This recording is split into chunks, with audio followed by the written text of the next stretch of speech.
Everybody wants to know your Colorado takes. You guys had a disappointing loss against Nebraska, the hated ones, the rivalry last weekend. Your show's been blowing up. Congratulations, you and Bailey doing numbers over there, getting that going.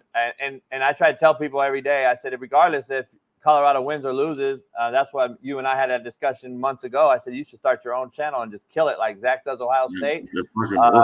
Regardless of who the coach is, who's not, it's Colorado. You're an alum. You're invested there.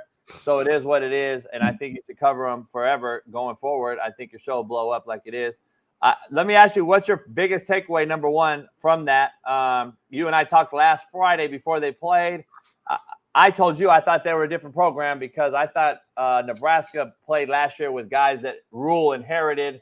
Colorado brought in greater athletes for a one-time shot. They won that game. I thought Nebraska was going to out-program them this year. It looked like that in that game, and they did. What's your takeaway from just watching that game? I know you were there with your son on a Nebraska visit. On a Nebraska visit, contrary to everybody's belief out there. What's your takeaway from the game, both sides? All right, so look, I got to tip my cap to Matt Rule in Nebraska. I love Coach Rule. Him and I are tight. He's my guy. He was my guy before he went to Nebraska. They invited my son out on a recruiting trip. They treated him and the rest of the guys I brought out like fucking superstars. It was awesome. I got mad respect for that place, even though they're our rival. It's not the same. We're not playing the day after Thanksgiving for the Big 12 anymore. It's a non-conference game. We won 3 of 4 in the clip. I'll take it. If anything, this was needed. Let me ask you, Matt, on the other side, not to cut you off, Colorado side, have they recruited your kid or brought him on? And he's been on 4 trips up there. They've invited him to the Baylor game, so they're on him too. Utah's on him. How much heat do you take? How much heat do you take, like from not only dick riding fanboys, but like actual insiders in Colorado, like a coach or somebody? No one says anything about that. I mean, if you have the audacity, why are you going to Nebraska, Matt? Why are you going on that visit? Nah. I've never heard anybody negative say anything about it because that's my kid. Yeah. Like, and it's not about me. And even the CSU invited him up this weekend. And he was like, I'm not going. And I was like, I respect that. But when Nebraska's like, yo, come out to a game where we're going to start recruiting your kid, I'm like, dude, we're going.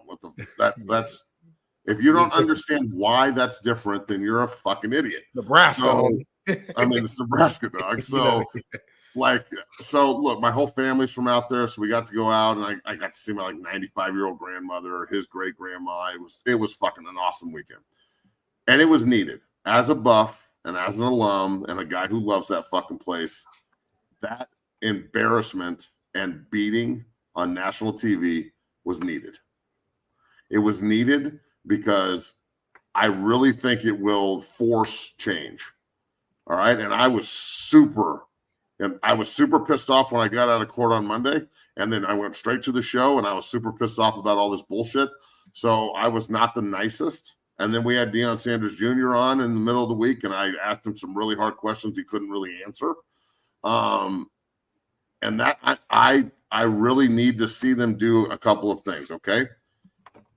I've been saying this since day one, to the point where Mark Jones is on ESPN in the fucking broadcast in North Dakota State, quoting me, talking about if Shedeur doesn't have to do everything, or when I say this, Shedeur doesn't have to do everything, he can do anything.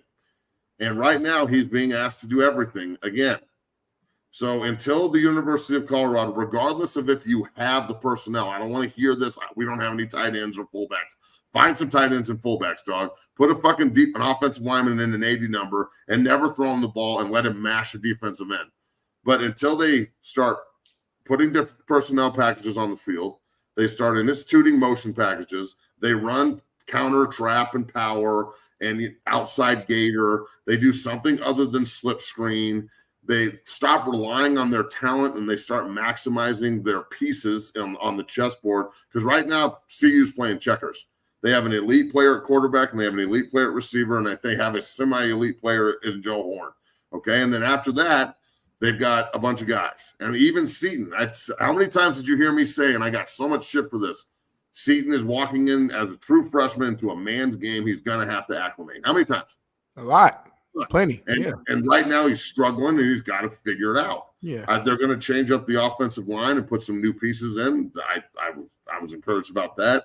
I was begging and pleading that they play under center and move the pocket and sprint out and boot and dude, misdirection. And I mean, just go watch what Nebraska did or watch what San Francisco did on Monday night, or like the Dolphins, even though they got fucking shit stomped. How many motions and misdirections and wide open holes did you see?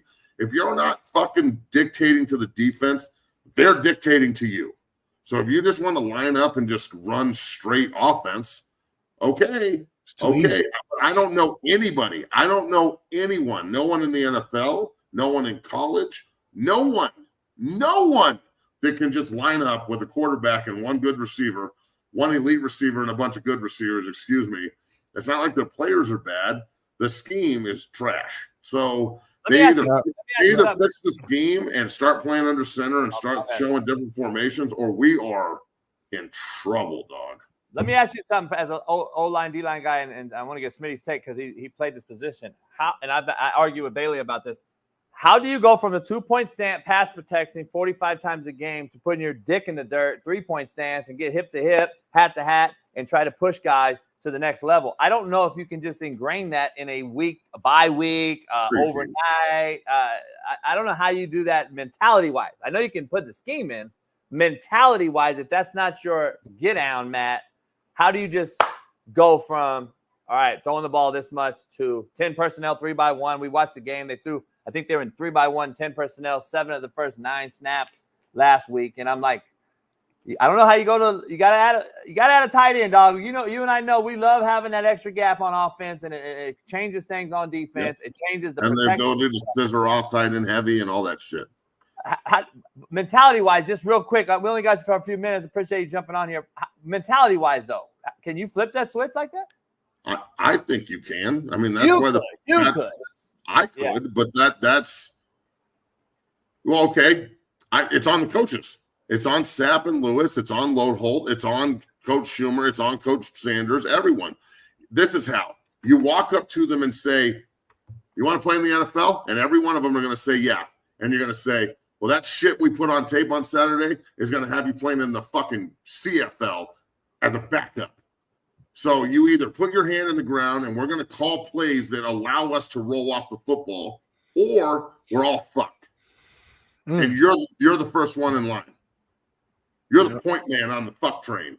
So, like, this is just what it is. Like, if as a football player, if I can't walk up to you and say, this week we're putting in some new shit, and this is, I need you putting your hand on the ground. If you're an offensive and defensive lineman and they say that, and you've been throwing the ball for fucking 80 times a game forever, and everybody in the country is fucking ridiculing you and saying it's fake and blah, blah, blah, blah, blah, and your quarterback's getting murked again, and they walk into the meeting room and say, we're going to run the ball down fucking CSU's throat. We're putting in all this different shit. We're putting Sador under center.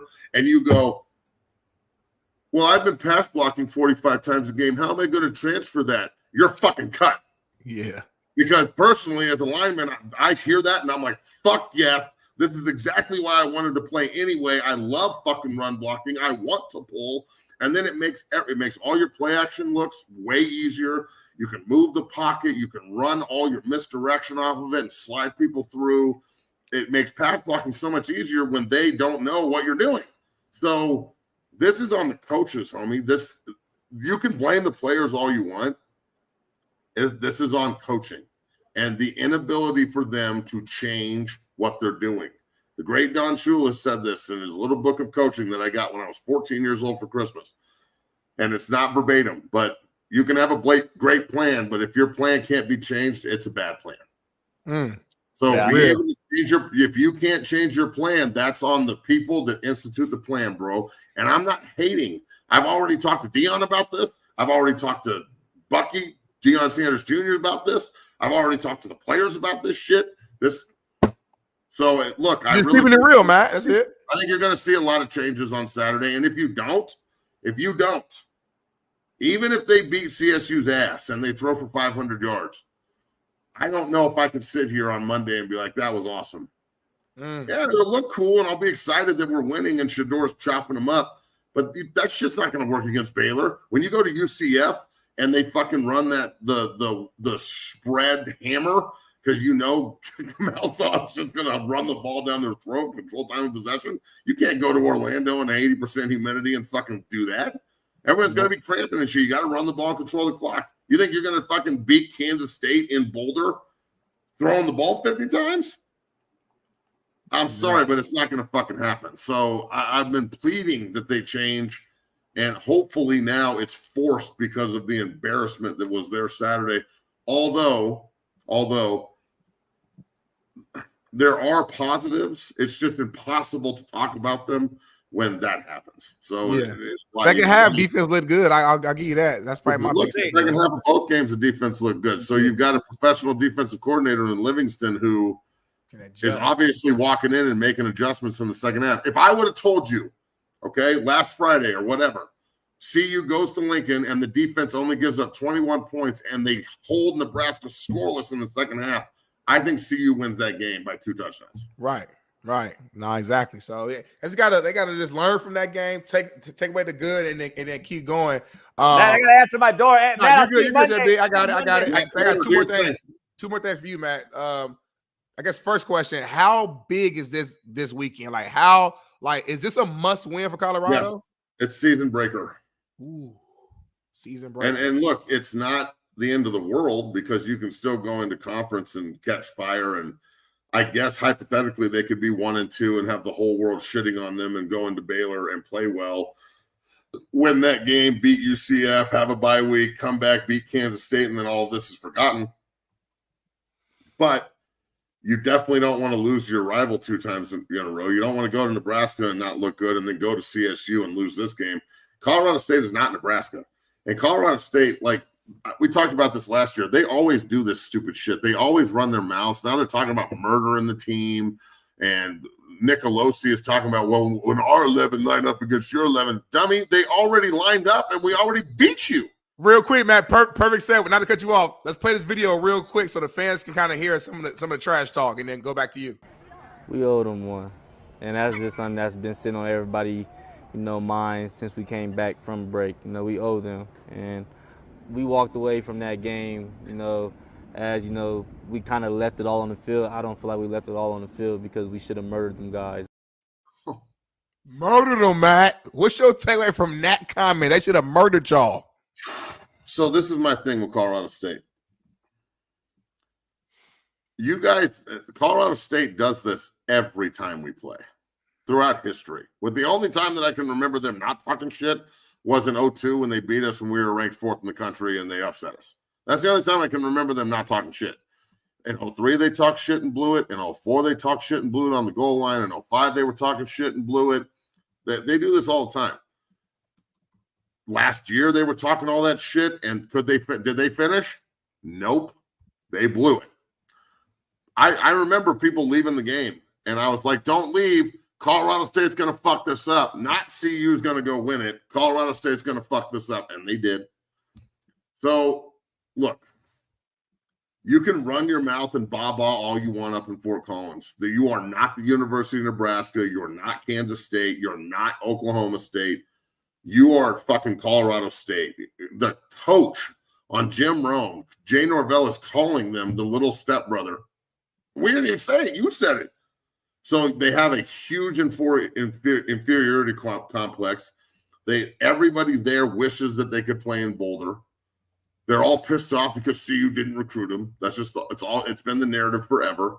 Now, throughout time, they've had some really great players and friends of mine that I really respect. But as a program, I think it's a joke. I think that the way that they operate and the way they do things, their fan base is a joke. They have a brand new stadium that they can't fill ever. They've never filled it up. It's going to be a CU home game on Saturday. So I can't go to the game because my son's playing Friday night and he plays in the JV game Saturday and it's in the afternoon. So we're not going to go to the game, but I'm going to live stream it on my station so people can see my reaction. That's going to be interesting. But so look, CSU constantly does this. They're always buying. They're always going personal. I don't know why, because all it does is just piss people off at CU. And look, this is my thing, and I said this yesterday on my show. I had Lawrence Vickers on, who's the biggest Ram killer of all of them. Now, I've been holding my tongue for a year on the whole Blackburn thing. Now they're talking about murdering us, okay? In my opinion, the gloves are off, dog. I need to see CU match their nasty bullshit. I want to see CU go out there. You want to play fucking dirty? That's just our game. I'd love to go in the alley and beat the shit out of you with my bare hands. That's just what we're about. So I need CU to take that fight to them, not be the punching bag and react. I wouldn't mind if you go out and fucking run through Fowler Nicolosi's fucking back two yards late and put him on the drive him into the fucking turf. I'm not advocating violence. I'm responding to the way they play. If they're going to try and take people out, well, God damn it, that's the way we're going to fucking play too. So that would be my message to CU. They want to play dirty and talk about murdering us? Flip this motherfucker. Don't say a word. Go run through their face and make them feel the fucking pain. Drop the hammer on their ass. And every time they hit them late, hit them dirty, hit them in the pile, hit them fucking out of bounds, and let them fucking know it. And the refs should be splitting up fucking altercations and fights the whole game. And I'm not talking about this pregame, you're on our logo shit. I'm talking in the middle of the game. Like, I'm sorry, but if it gets a little contentious, it gets a little contentious. It is what it is. You got me ready to run through a fucking brick wall right now, man. But seriously, Shiloh, didn't Shiloh say similar shit before Nebraska game? Yeah, but CSU ain't Nebraska, dog. Oh, I know, but I'm just saying they all talk at that point. Again, that's pregame talk bullshit. Shiloh should probably not be saying that. Nebraska is not CSU. I just want to keep it real.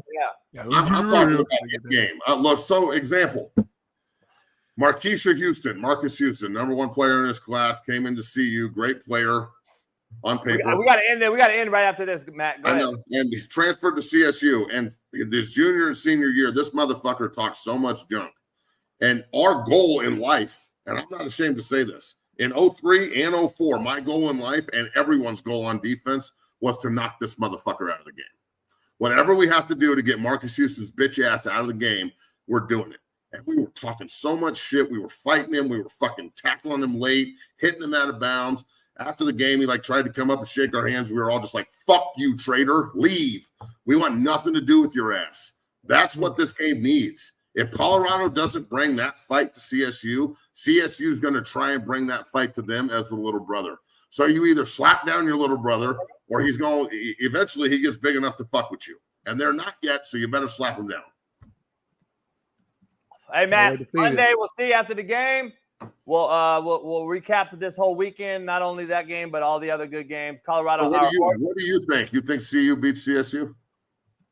I don't know, but if they don't, I don't know if there's a Bro, if they don't, I'm jumping off a building. if they don't, seriously, if they don't, though, there's problems. The only two wins I see from that point on would be Cincinnati and maybe Texas Tech.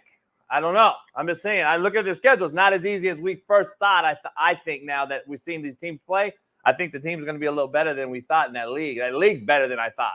The Big 12 is no joke, bro. And look, that's the way we want it. So either figure it out or get fucked up. Those are the options.